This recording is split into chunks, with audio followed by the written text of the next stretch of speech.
محترم ناظرین و سامعین، السلام علیکم ورحمۃ اللہ وبرکاتہ۔ یہ قرآن مجید کے اردو ترجمہ و تفسیر کے دروس کا سلسلہ ہے جو انشاءاللہ آپ کی خدمت میں پیش کیا جاتا رہے گا۔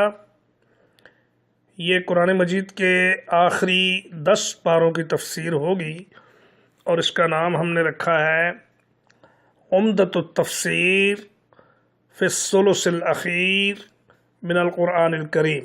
سماعت فرمائیے۔ السلام علی سید الرسل وخاتم النبیین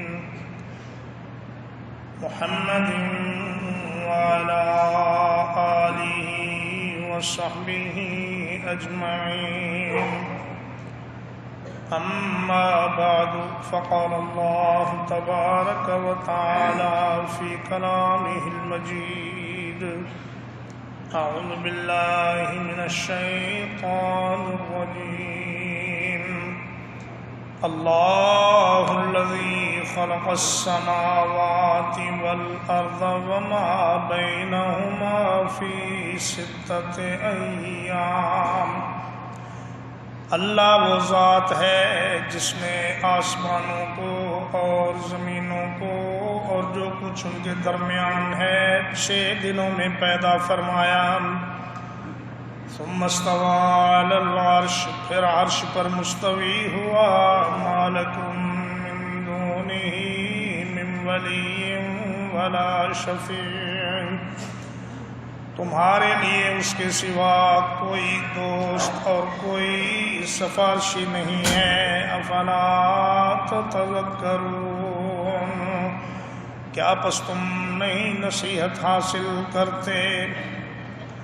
یدبر الامر من السماء الى الارض، وہ کام کی تدبیر کرتا ہے آسمان سے زمین کی طرف۔ ثم يعرج إليه في يوم كان مقداره 1000 سنة مما تعدون،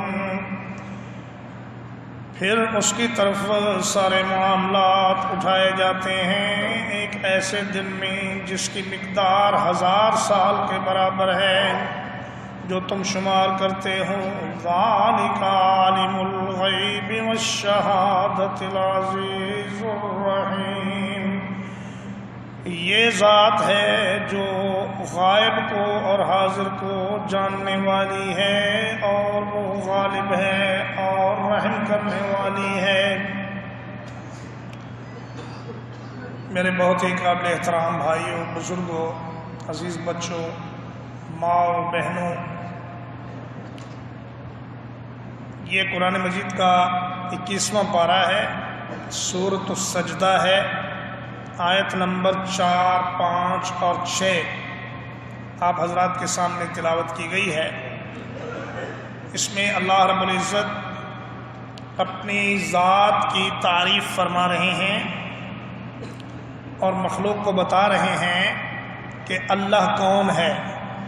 اللہ کے بارے میں انسانوں نے بہت ٹھوکریں کھائیں، بہت باندھ کی بولیاں لوگوں نے بولی۔ بعض نے کہا کہ کوئی خدا نہیں، یہ ساری کائنات خود بخود اپنا کام انجام دے رہی ہے اور ایک دن یہ خود بخود ہی تباہ و برباد ہو جائے گی۔ بعض نے کہا نہیں، خدا ایک نہیں 3 ہیں۔ بعض نے کہا خدائے خیر اور ہے، خدائے شر اور ہے۔ بعض نے کہا کہ ہر وہ چیز جو فائدہ دیتی ہے وہ خدا ہے۔ چنانچہ ہندوؤں نے ہر اس چیز کو پوجنا شروع کر دیا جس میں انہیں کچھ فائدہ نظر آیا، لیکن قرآن مجید نے صاف صاف بتلا دیا کہ اللہ ایک ہے، وہ ساری کائنات کا خالق اور مالک ہے، اور وہی تمام امور کا مدبر اور نگران ہے، اور کوئی چیز اس سے چھپی ہوئی نہیں اور نہ ہی وہ کسی چیز سے غافل ہے۔ تو فرمایا کہ اللہ تعالیٰ نے آسمانوں کو پیدا کیا اور پھر زمین کو اور ان دونوں کے درمیان جو کچھ ہے اس سب کو پیدا کیا صرف 6 دنوں میں۔ تو بعض روایات میں آتا ہے کہ اللہ تعالیٰ نے ہفتے کے دن مٹی کو پیدا کیا، اتوار کے دن پہاڑوں کو پیدا کیا، سوموار کے دن درختوں کو پیدا کیا، اور اسی طرح منگل کے دن جو مکروہ چیزیں ہیں ان کو پیدا کیا، بدھ کے دن روشنی کو پیدا کیا، اور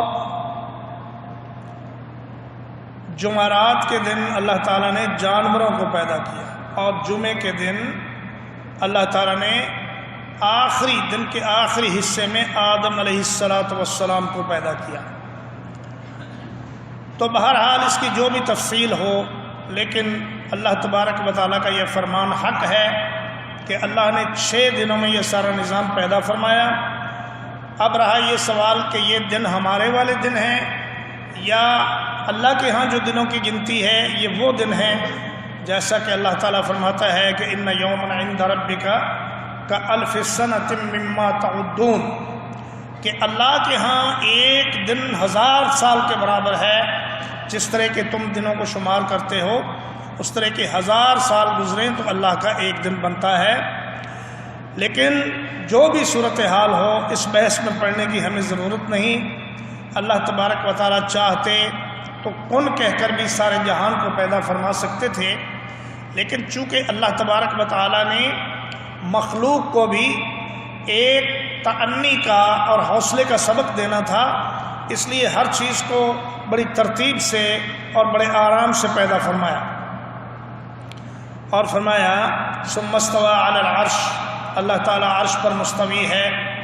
اس میں ان لوگوں کے نظریے کی بڑی سخت تردید ہے جو یہ کہتے ہیں کہ اللہ تعالیٰ کائنات کی ہر چیز میں موجود ہے، اور ابن عربی جو نظریہ وحدت الوجود کا موجد ہے وہ کہتا ہے کہ میں تو خود اپنی ہی عبادت کرتا ہوں، اس لیے کہ جس کی میں عبادت کرتا ہوں وہ تو میرے اندر موجود ہے، تو میں خود اپنی عبادت کر رہا ہوں، اپنے آپ کو سجدہ کر رہا ہوں۔ اس سے بڑا کفر اور اس سے بڑا شرک کوئی ہو نہیں سکتا۔ اللہ تبارک و تعالیٰ اپنی مخلوق سے الگ اور منفصل عرش پر مستوی ہے۔ ایک زمین سے آسمان تک کا فاصلہ 500 سال کی مسافت کا ہے، پھر آسمان کی موٹائی 500 سال کی ہے، پھر اگلے آسمان تک 500 سال کی مسافت ہے، پھر آسمان کی موٹائی ہے، اسی طرح 7 آسمان ہیں، پھر اس کے اوپر نہ جانے کتنا اوپر اللہ کا عرش ہے، اور عرش کے اوپر اللہ تبارک و تعالی مستوی ہیں۔ وہ کس طرح ہے اس کی کیفیت کا ہمیں نہیں پتہ، لیکن جو اللہ نے ارشاد فرما دیا اس پر ایمان رکھنا ہمارے لیے ضروری ہے۔ امام احمد بن حنبل رحمہ اللہ سے ایک آدمی نے پوچھا کہ اللہ تعالیٰ عرش کے اوپر کس طرح ہے، تو انہوں نے کہا کہ الاستواء معلوم والکیف مجہول والسؤال عنہ بدعہ۔ فرمایا استواء اللہ کا عرش پر ہونا یہ تو ہمیں معلوم ہے، قرآن نے بتا دیا، اور کیفیت اس کی کسی کو معلوم نہیں کہ اللہ تبارک و تعالی کس کیفیت میں اور کس حالت میں ہے۔ اللہ کے بارے میں ہم کوئی بھی تصور اپنی طرف سے قائم نہیں کر سکتے، اور فرمایا کہ اس بارے میں سوال کرنا بھی بدعت کے زمرے میں آتا ہے۔ اللہ کی اس کیفیت کے بارے میں سوال بھی نہیں کرنا چاہیے۔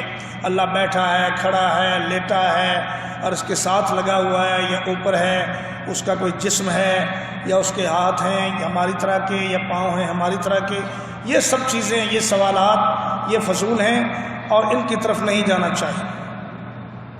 تو فرمایا ما لکم من دونہ من ولی ولا شفیع، یہ خطاب کفار سے ہے اور مشرکین سے ہے کہ اے کافرو اور اے مشرکو، اللہ کے نزدیک تمہارے پاس کوئی بھی نہ تو کارساز ہے، نہ سرپرست ہے، نہ کوئی سفارشی ہے۔ وہ کہتے تھے کہ وَيَقُولُونَ هَؤُلَاءِ شُفَعَاؤُنَا عِندَ اللَّهِ، یہ جو ہمارے معبود ہیں یہ اللہ کے پاس ہمارے سفارشی ہیں۔ یہ جو اللہ کے سوا دوسرے معبودوں کو ساتھ ملا لیتے ہیں، کہتے ہیں ہم تو ان کی عبادت اس لیے کرتے ہیں کہ یہ ہمیں اللہ کے قریب کر دیں گے، ہماری سفارش کریں گے، ہمیں اللہ سے چھڑا لیں گے۔ تو فرمایا جس کو اللہ پکڑ لے اس کو کوئی چھڑا نہیں سکتا، اور جس کو اللہ تبارک و تعالیٰ چھوڑ دے اس کو کوئی پکڑ نہیں سکتا۔ اور جہاں تک مومنین کا معاملہ ہے ان کے لیے سفارش بھی ہوگی، اور نبی کریم صلی اللہ علیہ وسلم شفاعت فرمائیں گے، اور شہداء سفارش کریں گے۔ اس کے علاوہ حافظ قرآن کو سفارش کا حق دیا جائے گا، اس کے علاوہ شہید کو سفارش کا حق دیا جائے گا کہ وہ اپنی مرضی کے 70 لوگوں کو جنت میں لے کر جائے۔ فرمایا کہ اس کے بعد سفارش کا سلسلہ پھر بھی ختم نہیں ہوگا، پھر اللہ تبارک و تعالی اپنا ایک چلو دونوں ہاتھ ملا کر ایک چلو بھریں گے اور جہنمیوں کو جہنم میں سے نکال لیں گے۔ ہر اس شخص کو نکال لیں گے جس کے دل میں ادنا سا بھی لا الہ الا اللہ محمد الرسول اللہ کا اثر ہوگا، جس کے دل میں توحید کا ایک ذرہ بھی ہوگا، اللہ تعالیٰ اس کو جہنم سے نکال لیں گے۔ اور اب آپ اندازہ فرمائیں کہ جب اللہ تعالیٰ اس میں سے نکالے گا تو کتنے لوگ وہاں سے نکل آئیں گے؟ کوئی بھی ایسا نہیں رہے گا جس کے دل میں ایمان ہے۔ فرمایا یدبر الامر من السماء الى الارض، اللہ تعالیٰ آسمانوں سے زمین کی طرف اپنے احکام نازل فرماتا ہے۔ ثم یعرج الیہ فی یوم کان مقدارہ الف سنۃ مما تعدون، پھر یہ ان کے نتائج اور بندوں کے اعمال یہ لے کر فرشتے اللہ کی طرف جاتے ہیں، اور ایسے دن میں جس کی مقدار تمہارے 1000 سال کے برابر ہے۔ یعنی اگر کوئی تم میں سے آسمان کی طرف چڑھنا چاہے تو 500 سال اسے لگیں گے آسمان پر پہنچنے کے لیے، پھر 500 سال آسمان کی موٹائی کو طے کرنے کے لیے، لیکن یہ فرشتہ ایک پلک جھپکتے میں یہ سارا فاصلہ طے کر لیتا ہے۔ یہ اللہ تعالیٰ نے اس کو قدرت دے رکھی ہے اور طاقت دے رکھی ہے۔ ذالک عالم الغیب والشہادۃ العزیز الرحیم، فرمایا یہ وہ اللہ ہے جو ہر چھپی ہوئی چیز کو بھی اسی طرح جانتا ہے جس طرح ظاہر چیز کو جانتا ہے۔ یہ تم پر چیزیں چھپی ہوئی ہوتی ہیں، اللہ پر کوئی چیز چھپی ہوئی نہیں۔ اللہ کے سامنے ہر چیز اس طرح واضح ہے جیسے تمہارے کچھ سامنے چیز پڑی ہوتی ہے۔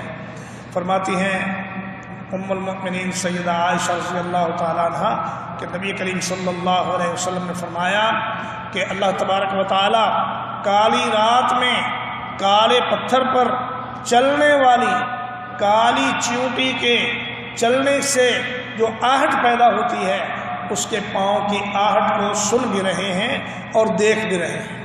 یہ اللہ تبارک و تعالیٰ کا علم ہے، اور ہمارا علم اللہ کے مقابلے میں کوئی حیثیت اور کوئی نسبت نہیں رکھتا۔ فرمایا وما اوتیتم من العلم الا قلیلا، اللہ تبارک و تعالیٰ کی ذات بہت بڑی ہے، وہی عبادت کے لائق ہے، اسی کے سامنے جھکنا چاہیے، اسی سے مانگنا چاہیے، اسی کے سامنے اپنی پریشانیاں پیش کرنی چاہیے، اور اسی سے ہر قسم کی امید رکھنی چاہیے۔ اقول قولی ھذا واستغفر اللہ لی ولکم ولسائر المسلمین۔